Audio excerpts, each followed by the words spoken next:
Nah, kita lanjut di level 2 pelajaran 8. Tadi kita sudah percaya ya, kita sudah menerima kesembuhan, ikut dengan paket lengkap keselamatan. Nah, sekarang kita bahas tentang penghalang kesembuhan. Sama ketika kita lihat HP kita, ya, kita lihat sinyalnya ada, ya kan? Tapi kadang-kadang kita panik, karena tiba-tiba HP-nya ini sinyalnya hilang, ya. Kenapa ya? Oh, nggak ada internet, nggak ada WA, nggak bisa buka Facebook, nggak bisa buka WA, ya kan? Nah, nggak ada apa-apanya, nggak bisa buka apapun, kita panik. Ternyata ketika lihat, oh, ternyata mobilnya udah salah. Ya kan?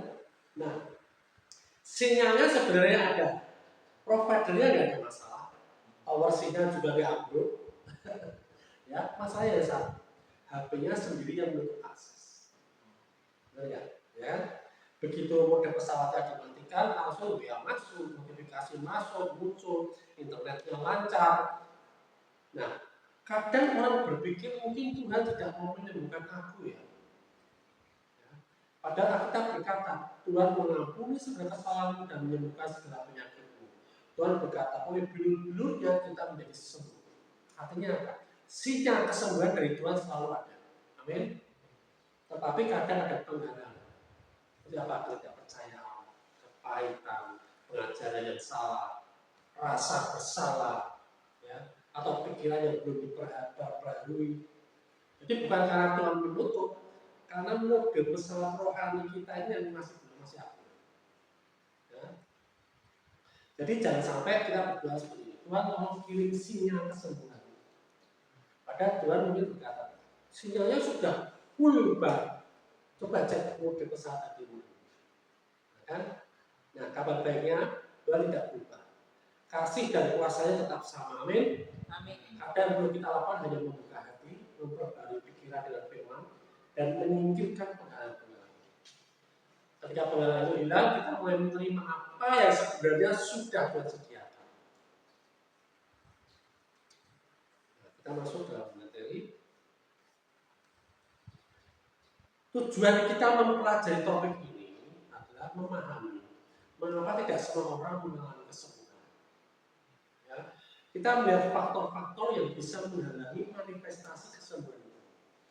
Dan kemudian kita belajar bekerja sama dengan Allah dalam iman. Dan pelajaran ini sebelumnya menegaskan bahwa Allah ingin menyembuhkan. Ya, sekarang pertanyaan, jika Allah mau, mengapa tidak semua orang sembuh? Ya, nah, kita akan menunjukkan beberapa faktor penghalang. Yang pertama, ketidaktahuan atau kurang pengetahuan. Hosea 4 ayat 6. Hosea 4 ayat 6.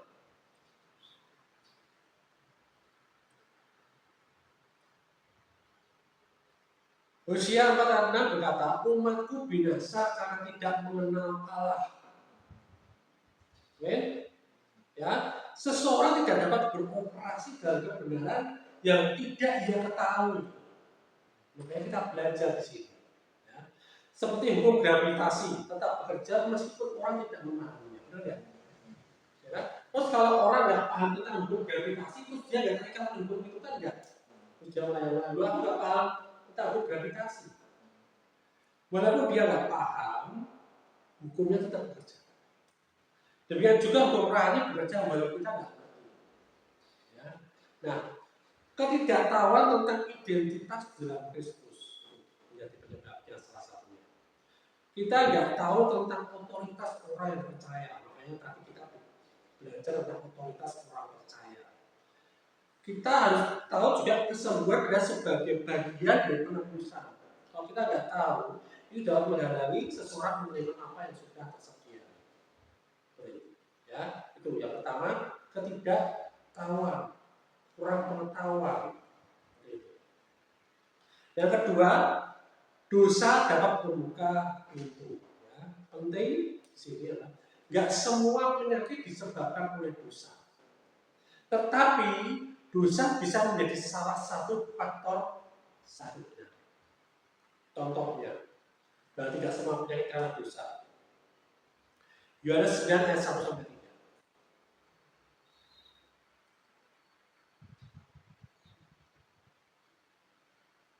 Yohanes 9 ayat 1 sampai 3. Baca. Waktu Yesus sedang lewat, dia melihat seorang yang buta sejak lahirnya. Murid-muridnya bertanya kepadanya, "Rabi, siapakah yang berbuat dosa, orang ini sendiri atau orang tuanya, sehingga dia dilahirkan buta?" Jawab Yesus, "Bukan dia dan bukan juga orang tuanya, tetapi karena pekerjaan-pekerjaan Allah harus dinyatakan di dalam dia." Amin. Ini ayat ini juga sering disalahpahami, ya kan? Mereka berpikir, ya, mereka bertanya nih, siapa yang berdosa nih sehingga ia buta? Yesus jawab, bukan dia dan bukan orang tuanya. Ya, terus orang berpikir, oh bukan dia, mereka dosa orang itu, anak ini, berarti dosa bukan dosa orang tuanya. Oh berarti ini karena Tuhan. Nah itu orang sering salah paham di situ. Ya, artinya tidak semua penyakit adalah akibat langsung dari dosa pribadi, baik dosa pribadi anak itu atau dosa pribadi orang benda. Ya kan? Nah, karena apa? Karena dia sakit karena memang dunia ini sudah ada di dalam dosa. Banyak kerusakan-kerusakan di dunia ini, sehingga orang mengalami sakit penyakit tidak harus dia ini karena dia berbuat dosa.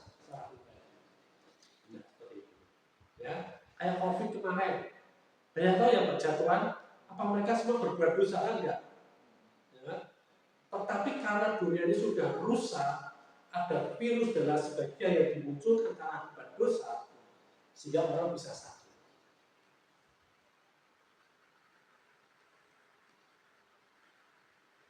Yohanes 5:14. Yohanes 5 ayat 14. Contoh bahwa dosa itu bisa membuka pintu sesuatu sakit. Yohanes 5 ayat 14. Ya. Yesus berkata pada orang yang disembuhkan, jangan berbuat dosa lagi, ya, supaya padamu jangan terjadi yang lebih buruk. Jadi Yesus jelas mengingatkan dosa dengan konsekuensi yang lebih berat. Ya. Dia sakit karena dia berbuat dosa. Ketika dia sembuh, jangan berbuat dosa lagi, supaya tidak lebih berat lagi sakit mengalami sesuatu sakit penyakit yang lebih berat lagi. Nah, ini sering diremehkan sama orang. Wah, aku udah terima kesembuhan, aku terima mujizat. Saat dia sembuh, dia masih berbuat dosa lagi. Kebiasaan-kebiasaan lama dia ikuti. Makan yang buruk, dia minum minuman keras, dia bergaul buruk, dia merokok dan lain sebagainya. Ya. Sehingga apa? Hal yang buruk akan bisa terjadi lagi dalam kehidupan. Roma 6 ayat 16. Roma 6 ayat 16. Apakah kamu tahu? Ya, Roma 6 ayat 16. Apakah kamu tidak tahu bahwa apabila kamu menyerahkan dirimu pada seseorang sebagai hamba untuk mentaatinya, kamu adalah hamba orang itu yang harus kamu taati, baik dalam dosa yang memimpin kamu kepada kematian maupun ke dalam ketaatan yang memimpin kamu kepada kebenaran. Jika seseorang terus hidup dalam dosa yang disengaja, ia memberi akses kepada iblis. Ia membuka pintu bagi kehancuran hidupnya. Masuk sakit penyakit. Betul ya? Yohanes 10 ayat 10. Yohanes 10 ayat 10 dikatakan seperti itu. Iblis datang untuk mencuri, membunuh, dan membinasakan. Yesus datang untuk memberi hidup. Jadi dosa bukan membuat Allah itu menolak kita. Amin. Tetapi memberi musuh akses dalam hidup kita. Sehingga apa? Sehingga kita mengalami kebinasaan.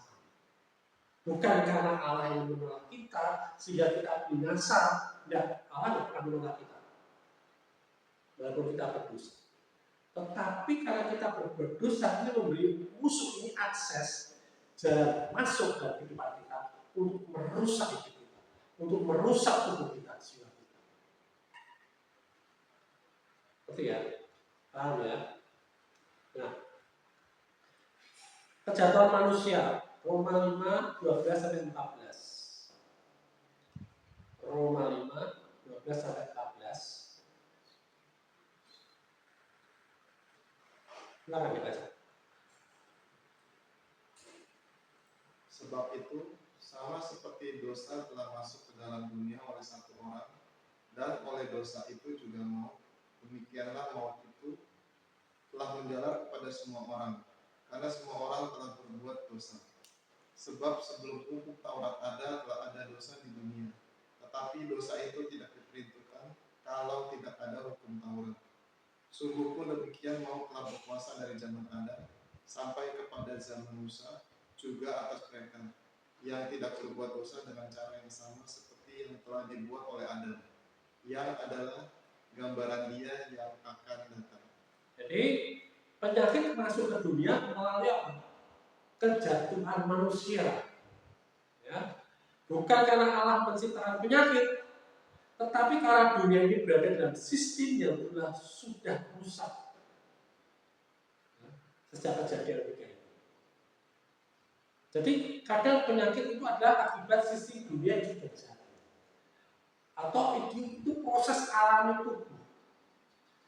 Atau lingkungan yang rusak. Ya.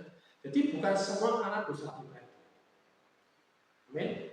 Karena di sistemnya sudah rusak, sejak manusia jatuh dalam dosa. Terus penindasan oleh iblis, Kisah Para Rasul 10 ayat 38.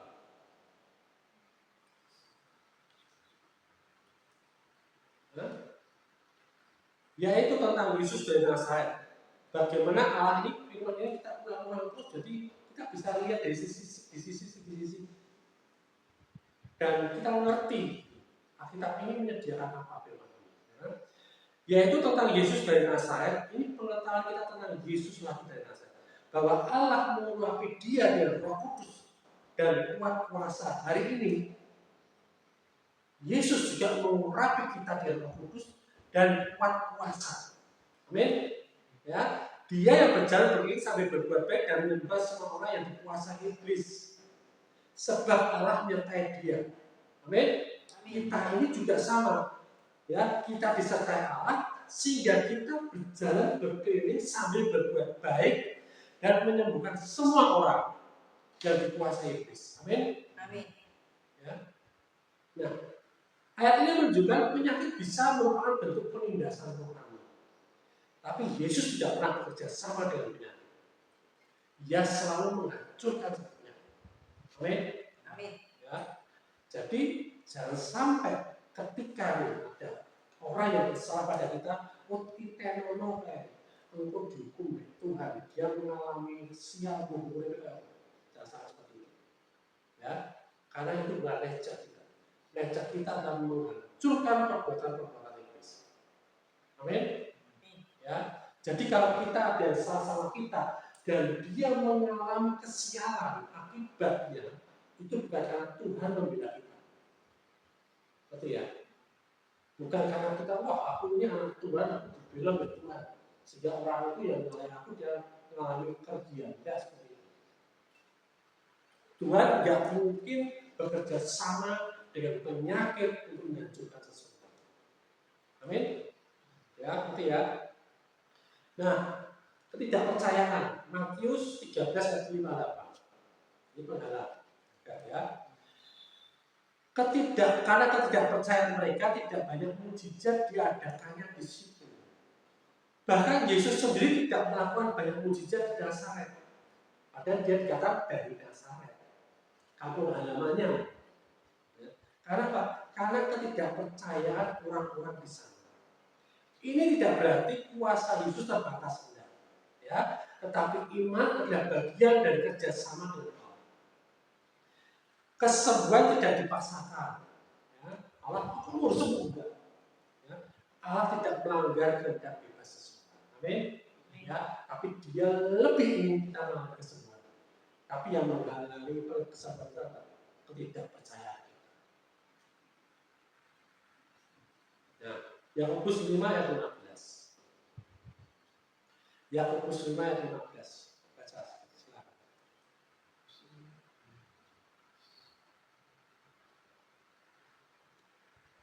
Dan doa yang lahir dari iman akan menyelamatkan orang sakit itu, dan Tuhan akan membangunkan dia. Dan jika ia telah berbuat dosa, maka dosanya itu akan diampuni. Amin. Amin. Dan doa yang lahir dari iman akan menyelamatkan orang sakit itu. Dan Tuhan akan membangunkan dia. Dan jika ia telah berbuat dosa, maka dosa itu akan diampuni. Jadi doa